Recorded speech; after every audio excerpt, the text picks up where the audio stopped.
और देवियों, उपनिषद के आधार पर 2 महीने से प्रति रविवार को विचार चल रहे हैं और हर रविवार को करीब करीब आध्यात्मिक विचार रहते थे। आज का विचार व्यवहारिक होगा, अधिकतम व्यवहारिक। तैत्तिरीय उपनिषद मुख्य प्रामाणिक 11 उपनिषदों में एक उपनिषद है। तैत्तिरीय उपनिषद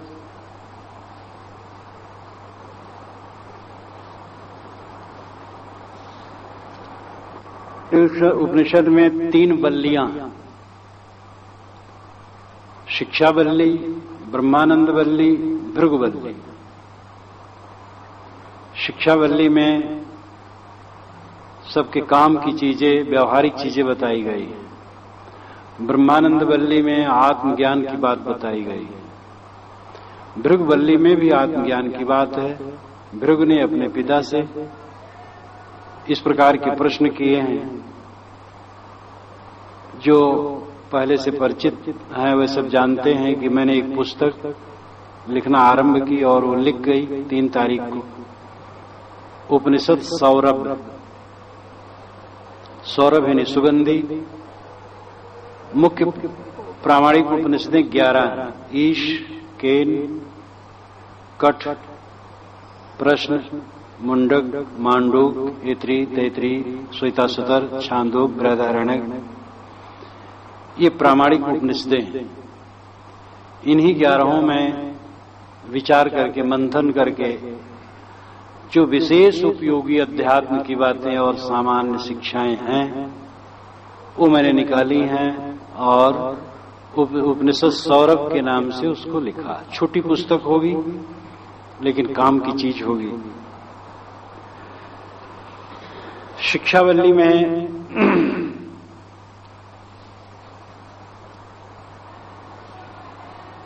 ऋषि हमें बतलाते हैं, ऋतिम च स्वाध्याय प्रवचने च, सत्यम च स्वाध्याय प्रवचने च, तपश्च स्वाध्याय प्रवचने च, दमश्च स्वाध्याय प्रवचने च, समश्च स्वाध्याय प्रवचने च। इसी प्रकार और भी आगे कहते हैं, ऋतम च स्वाध्याय प्रवचने च। ऋत का पालन करो और स्वाध्याय तथा प्रवचन भी करो। और फिर कहते हैं सत्यम च स्वाध्याय प्रवचने च, सत्य का पालन करो और स्वाध्याय प्रवचन भी करो। हर बात में वे कहते हैं स्वाध्याय प्रवचन करो। स्वाध्याय खुद पढ़ना, प्रवचन का मतलब है दूसरे को पढ़ाना या व्याख्यान देना। स्वाध्याय प्रवचन पर वे बारंबार जोर देते हैं।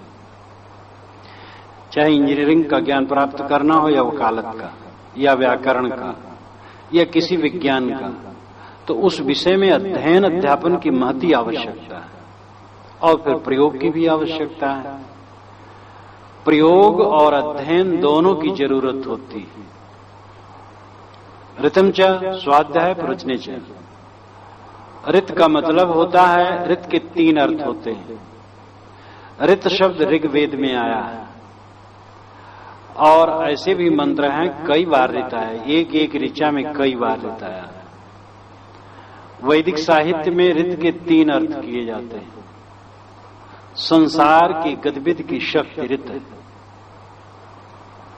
यज्ञ की विधि ऋत है, सदाचार का पालन ऋत है। यज्ञ विधि एक मोटा अर्थ है, कौन सा यज्ञ कैसे करना चाहिए, कैसे अग्निकुंड खोदना चाहिए, हवन कुंड, और वेदी कितनी लंबी चौड़ी होनी चाहिए, कितने पुरोहित होने चाहिए, ये सारा विधान ठीक से हो तो ऋत का पालन हो। ये बहुत मोटा है। 2 चीजें ऋत की बहुत ऊंची हैं। ऐत्रेय ब्राह्मण में साणाचार्य ने भाष्य करते हुए, साणाचार्य एक बहुत बड़े विद्वान हुए आज से 700 वर्ष पूर्व। उन्होंने चारों वेदों का और अनेक ब्राह्मणों का भाष्य किया, टीकाएं की संस्कृत में। ऐत्रेय ब्राह्मण ऋग्वेद का ब्राह्मण है और उसमें उन्होंने ऋत और सत दोनों की व्याख्या की। ऋत क्या है? वस्तु यथा चिंतन ऋत कहलाता है। वस्तु का यथार्थ चिंतन ऋत कहलाता है। वस्तु जैसे है उसको वैसे समझना ऋत है। पानी कैसे बरसता है? भैया भगवान बरसाता है, ये जन भाषा है। भगवान क्रूर नहीं है कि न बरसाए सूखा कर दे, और ऐसा क्रूर नहीं कि बरसाते बरसाते देश का देश बहा दे। भगवान बरसाता है, देवता बरसाता है, ये एक श्रद्धा से कह देते या जवान से कह देते हैं। कितने लोग आए, कहो भाई कुशल मंगल, महाराज आपकी कृपा से पानी खूब बरसा है, और हमारी कृपा से पानी बरसे तो अवर्षण न हो, अवतिवर्षण न हो। तो ऐसे ही प्रचलित शब्द कह देना अलग बात है, लेकिन पानी कैसे बरसता है इसका चिंतन ऋत है। प्रकृति में अपनी गतिविधि और ऋत के विषय में ऋग्वेद में काफी प्रकाश डाला गया। ये चांद सूरज तारे अनंत विश्व ब्रह्मांड ऋत से चलते हैं। ऋत नाम नियम, प्रकृति में अपने नियम है।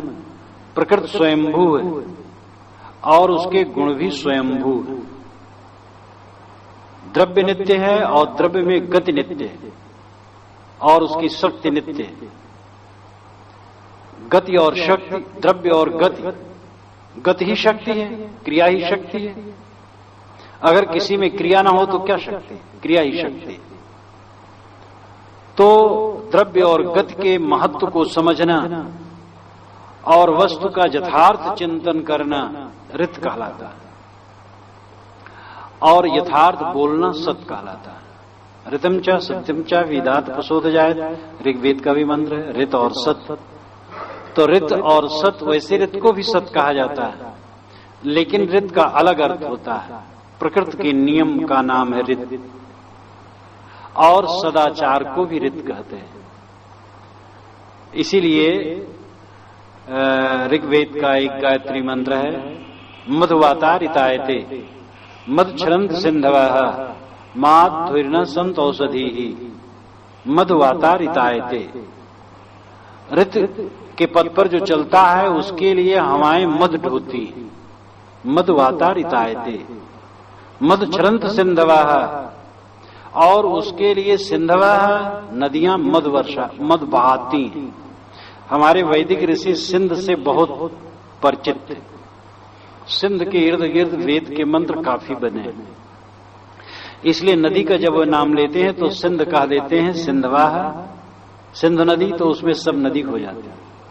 मधुवातारितायते मधुचरंत सिंधवाह माध्वीर्न संत औषधि, औषधिनी वनस्पतियां मधु बरसाती हैं। जो ऋत से चलता है पूरी सृष्टि उसके ऊपर मधु बरसाती है। ऋत नाम नियम। आपका पेट कितनी रोटियां पचाता है, अगर आप इसको जानते हैं और उतनी ही खाते हैं तो आपके लिए मानो आंत अमृत बहाती है। और नहीं समझे, लोभ में पड़ गए एक दो रोटी और खा लिए तो आपकी आंत विष देती है। संसार में न कोई हितकर है न कोई अहितकर है। हमारा दुरुपयोग अहितकर है, सदुपयोग हितकर है। रावण का दुश्मन राम, रावण के भाई का सदुपयोग किए तो उनके लिए रावण विभीषण अमृत बन गया। रावण का भाई जो विभीषण था वह राम के दुश्मन का भाई था, लेकिन राम ने सदुपयोग किया तो विभीषण अमृत बन गया उनके लिए। और रावण का एक तनी भाई विभीषण दुरुपयोग किया तो विष बन गया। जो कट्टर राम भक्त हैं उनके मुख से भी निकलता है, अरे भैया घर का भिदिया लंका ढावे। विभीषण को भी क्षमा नहीं करते। दो वैष्णव हमसे मिलने आए, साधु, आपस में झगड़ा था मठ का। मैंने समझाया तो एक ने कहा, साहब हम क्या कहें, घर का भिदिया लंका ढावे, ये जब से आए हैं तब से फूट डाल दिए। तो मैंने कहा, विभीषण को आप भी क्षमा नहीं करते हैं? कवियों ने विभीषण की भले बड़ाई कर दी, लेकिन आम जनता विभीषण को आज भी क्षमा नहीं करते। तो कहने का मतलब है कि महाराज राम की अपनी विशेषता कि वे शत्रु के भाई का ऐसा उपयोग किए कि उनके लिए वो अमृत हो गया, और रावण ने दुरुपयोग किया तो उनके लिए विष हो गया। तो रित नियम से चलो तो आपके लिए सब अमृत, चारों तरफ से आपके लिए अमृत की वर्षा होगी, और नियमों का उल्लंघन करोगे कोई आपका तरन तारण बन नहीं सकता।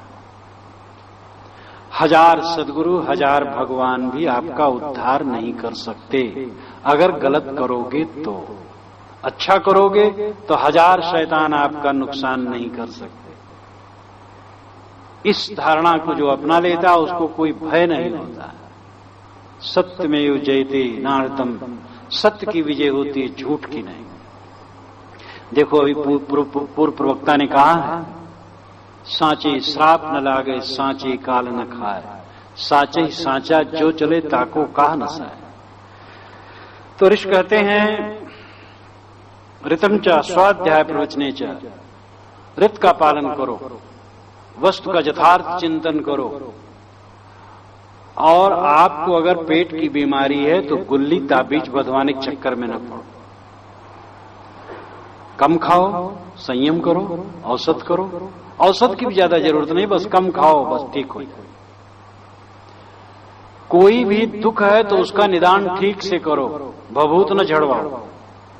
रित क्या है? वस्तु का यथार्थ चिंतन और सत्य। ऋषि कहते हैं सत्यम च स्वाध्याय प्रवचने च, सत्य का पालन करो और स्वाध्याय प्रवचन भी करते रहो। शिक्षा दीक्षा चालू रहनी चाहिए। ज्ञान की बात, अज्ञान की बात आजकल बहुत फैल रही है। टीबी महाभयंकर रोग, अखबारों में और पत्र पत्रिकाओं में ऐसी ऐसी बातें आती हैं जिससे वातावरण और विषाक्त। सेक्स पर छूट की बात आजकल सोच रहे हैं। सुना हूं मैं कि अमेरिका में समलैंगिक व्यवहार वो विधान हो गया उसका, यानी लड़के लड़के आपस में शादी विवाह कर लें। क्या मूर्खता है! कितना पतन, घोर पतन इंसान का होता चला जा रहा है। आज दुनिया के मूर्धन्य लोग सोचते हैं कि सेक्स के विषय में कोई अपराध नहीं है, जो कुछ हो कोई अपराध स्वाभाविक है। स्वाभाविक कैसे? स्वाभाविक वह है जो निरंतर हो और सुखद हो। काम वासना क्षण मात्र के लिए आती है और आदमी को बिहबल करके गंदा बना देती है और चिंतित और क्षीण बना देती है। स्वाभाविक कहां है? स्वाभाविक तो संयम है। संयम से निष्काम होकर के हर समय रह सकते हो। काम में तो 10 मिनट भी नरक हो जाता है। तो काम स्वाभाविक कहां है? निष्काम स्वाभाविक है। निष्काम होकर के रहने की जरूरत है। तपस्या स्वाध्याय प्रवचने च, तप करो और स्वाध्याय प्रवचन भी करो। तप का मतलब पंचग्नि तापना नहीं। पंचग्नि का अर्थ होता है जेठ की दोपहरी में चारों तरफ आग जला ली और ऊपर से तो सूरज है ही है। ये तपना, ये तप नहीं। सुख मिले दुख मिले, हानि लाभ, संयोग वियोग, सभी स्थितियों में सम रहना, ये तप है। कटु शब्द कोई कह दे हम सह ले, ये तप है। दमस्या स्वाध्याय प्रवचने च, दम करो। दम का मतलब इंद्रियों को वश में करना। आजकल के मनोवैज्ञानिक कहते हैं कि इंद्रियों का दमन फोड़ा पैदा करता है। फ्रायड साहब जो मनोविज्ञान के बहुत बड़े चिंतक हुए, उन्होंने कहा कि आदमी को प्राकृतिक जीवन जीना चाहिए। देखो प्राकृतिक जीवन पशु जीते हैं तो उनको कोई परेशानी नहीं होती। जैसे कुत्ते बिल्ली बंदर हर प्राणी है, जहां जो चाहे यौनाचार कर लिए, कोई फर्क नहीं पड़ता है, इसलिए वे स्वस्थ रहते हैं। आदमी धर्म का, राजनीति का और राज्य का, शासन का, समाज का अनेक प्रकार का नियंत्रण मानते मानते अंदर से मनोरोगी हो जाता है। इसलिए छूट होनी चाहिए। जब उन्होंने दूसरे तरफ से सोचा कि मनुष्य का जीवन पुष्प की तरह प्राकृतिक नहीं है, तब उनको लगा कि ये तो और पतन होगा, तो किंकर्तव्य विमूढ़ हो गए।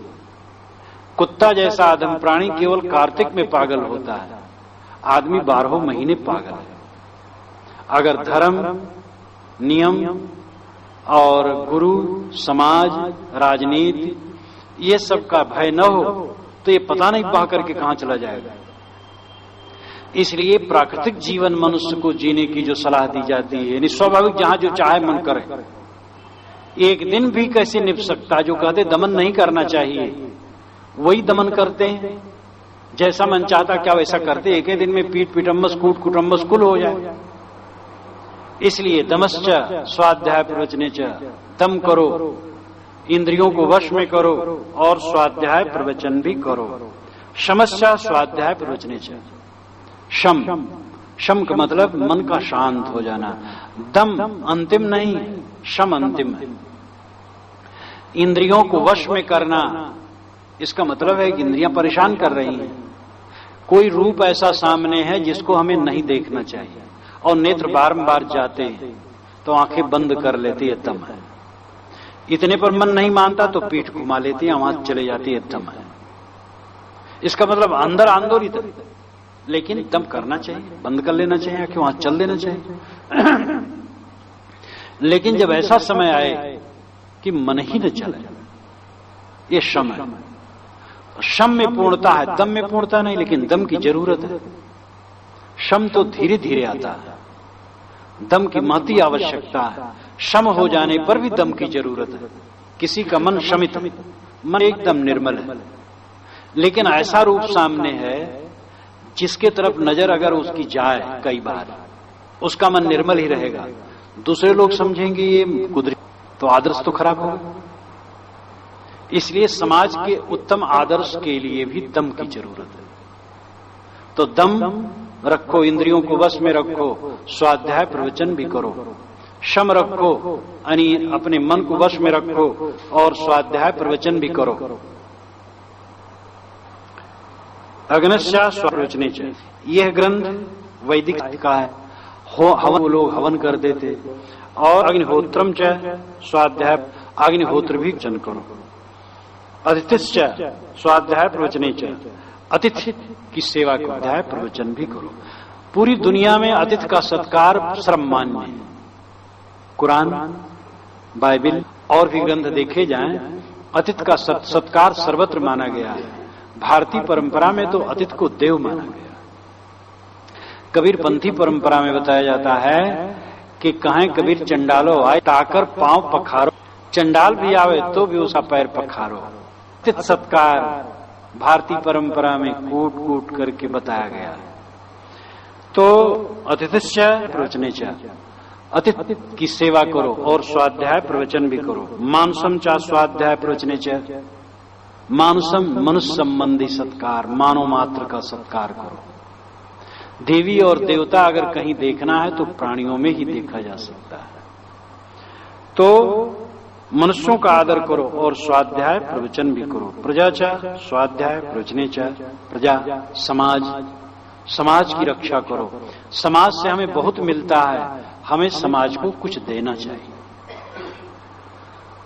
हम अकेले नहीं जी सकते, अकेले शिक्षित नहीं हो सकते, ग्रंथों द्वारा भी मिलता है। ये नहीं कहा जा सकता हम बिल्कुल अपने मत और गुरु से ही कुल पाएं, दूसरे से सबको मिलता है, सबसे मिलता है। बचपन से आज तक मैं तो स्वयं अनुभव करता हूं, कितने विद्वान अविद्वान, साधारण, बड़े लिखे पढ़े, अनपढ़, गंवार, स्त्री, बच्चे, कितने लोग वाणियों से पागल। और हमें चाहिए कि मनुष्य मात्र के लिए सद्भाव हो। मनुष्य की एक जाति है, दो जाति नहीं। सदगुरु कबीर तो इसमें जैसे कहने वाले हुए हैं अद्वितीय हुए।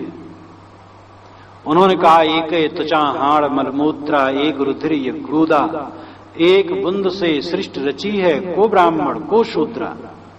रजोगुण ब्रह्मा, तमोगुण शंकर, सतोगुणी हरि होई, काई कबीर राम रम रहिए, हिंदू तुर्क न कोई।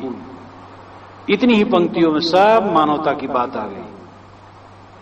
एक ही प्रकार की हड्डी, चाम, मांस, रक्त, सबके अंदर में एक ही प्रकार का सब कुछ है। को ब्राह्मण को शूद्रा, इसमें ब्राह्मण शूद्र कौन है?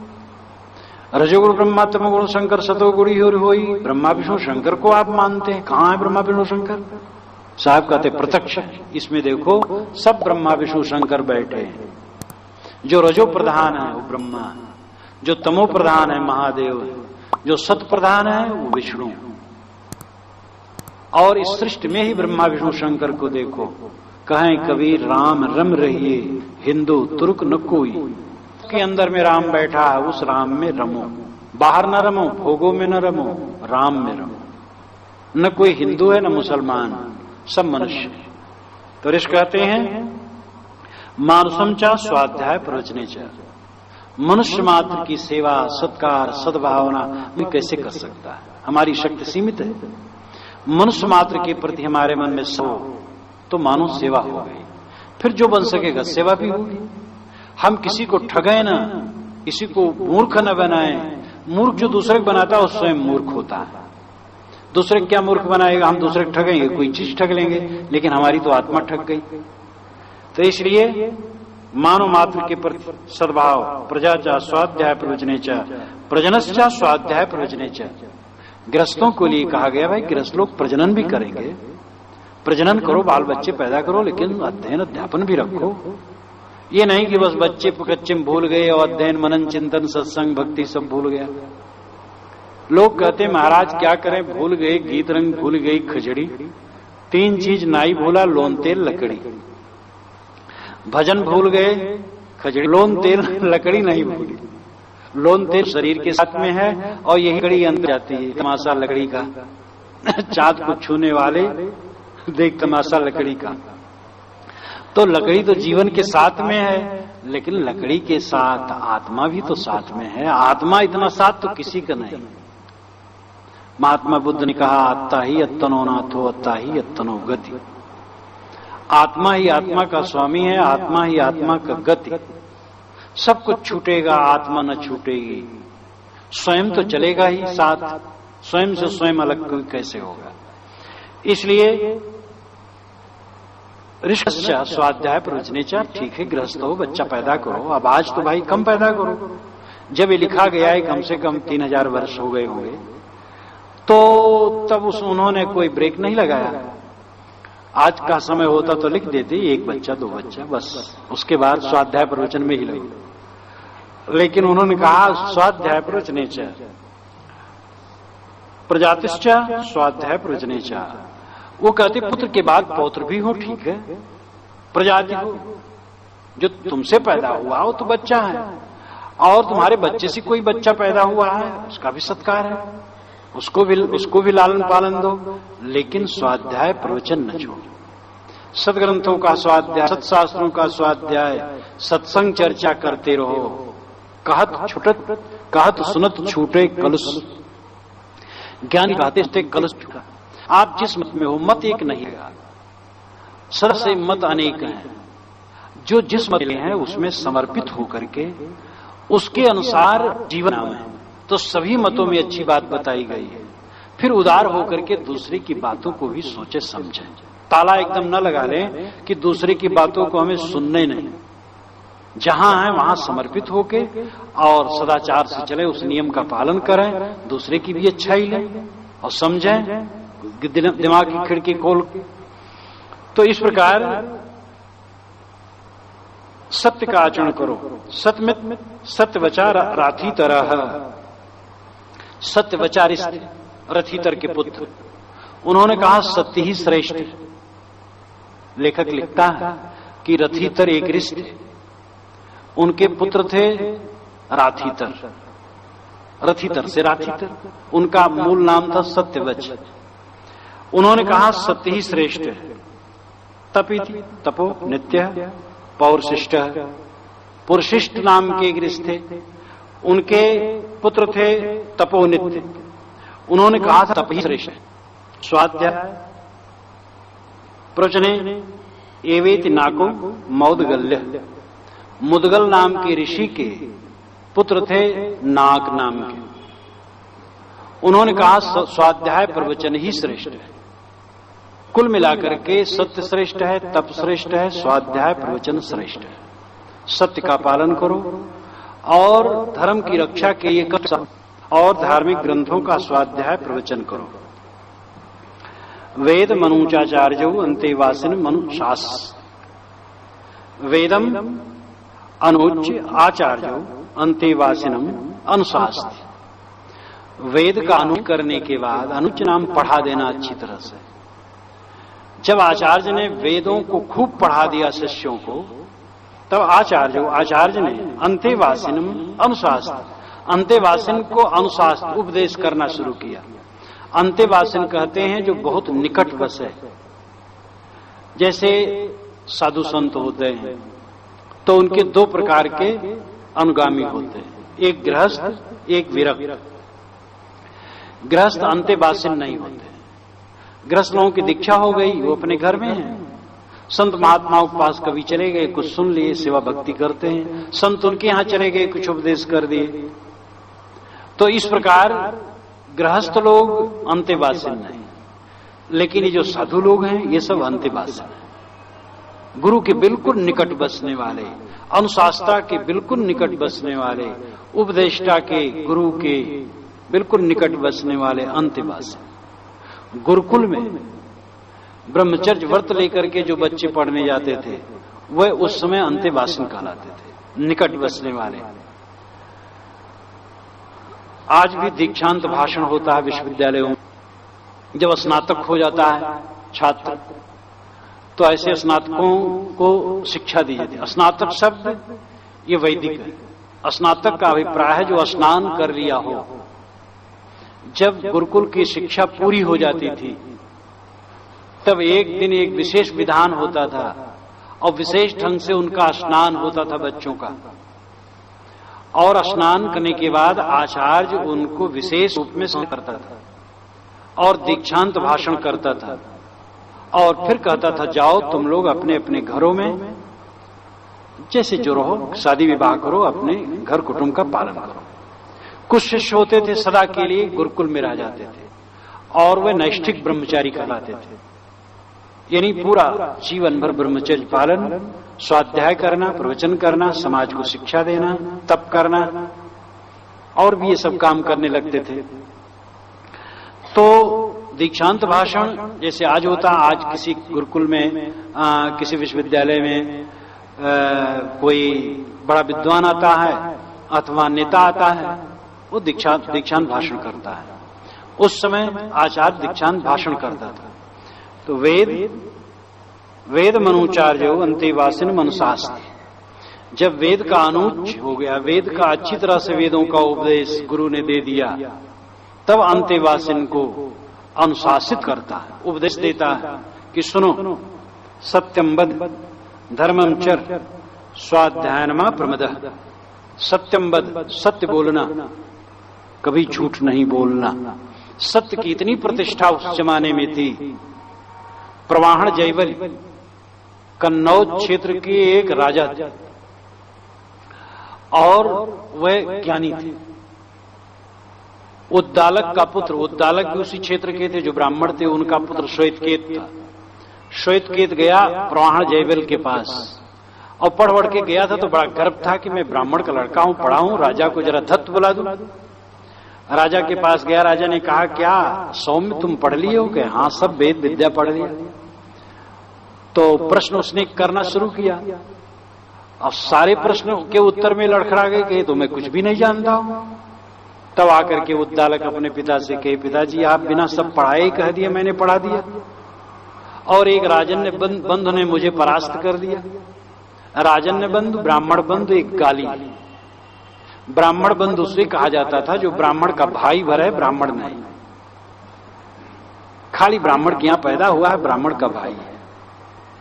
ये मिश्र जी का लड़का आया छोटा वाला, मैंने कहा तुम कौन हो? कहे ब्राह्मण। मैंने कहा नहीं तुम ब्राह्मण नहीं हो। कहे नहीं बिल्कुल ब्राह्मण हूं। मैंने कहा ब्रह्म को जानते हो? कहे तो नहीं जानता। हम कहे तब कौन ब्राह्मण? कहे तो भी ब्राह्मण हूं। उनके वाह जबरदस्ती। तो ब्राह्मण बंधु एक गाली शब्द था ये। ऐसे राजन ने बंधु तो कहा, ये राजन ने बंधु ने मुझे परास्त कर दिया। तो उद्दालक ने कहा, बेटा ये जितने प्रश्न तूने किया है मुझसे, राजा का बताया है, मैं तो उसमें कुछ भी नहीं जानता हूं। फिर राजा के पास दोनों गए और वहां ज्ञान प्राप्त किए। प्रवाहण जयवल ने कहा, यह ज्ञान अभी तक क्षत्रियों में ही था, आज ब्राह्मणों में जा रहा है। तो कहने का मतलब है कि वह लोग सत्य में कितने प्रतिष्ठित थे। ब्राह्मण प्रतिष्ठित, लेकिन क्षत्रिय के पास गए ज्ञान लेने, और वो साफ कह दिए कि मैं तो बेटा ये जानता ही नहीं। आपका नौकर, आपने 10 रुपये दिए सब्जी लेने के लिए, 1 रुपये बचा लिया और आप पकड़ पाए। वो कहे कलयुग का जमाना है, 1 रुपये बचा लिया, क्या है, क्या क्षमा करो? दूसरे के लिए कलयुग क्षमा नहीं, अपने लिए क्षमा। सत्य सदैव सुखदायी है, सत्यम वद धर्मम चर स्वाध्यायनमा प्रमदः। स्वाध्याय में प्रमाद मत करो, रोज सत्शास्त्रों का, सदग्रंथों का अध्ययन करो। आचार्याय, रोज सत्शास्त्रों का, सदग्रंथों का अध्ययन करो। आचार्याय प्रियम धर्माहृत प्रजातंतुम मां विवक्षेतसी ही। आचार्य को, गुरु को धन ला करके दो, क्योंकि आचार्य लोग कोई वेतन नहीं पाते थे, ऐसी ही शिक्षा देते थे। जैसे आजकल साधु संत कोई वेतन नहीं लेते, प्रजा अपने आप उनकी सेवा करती है।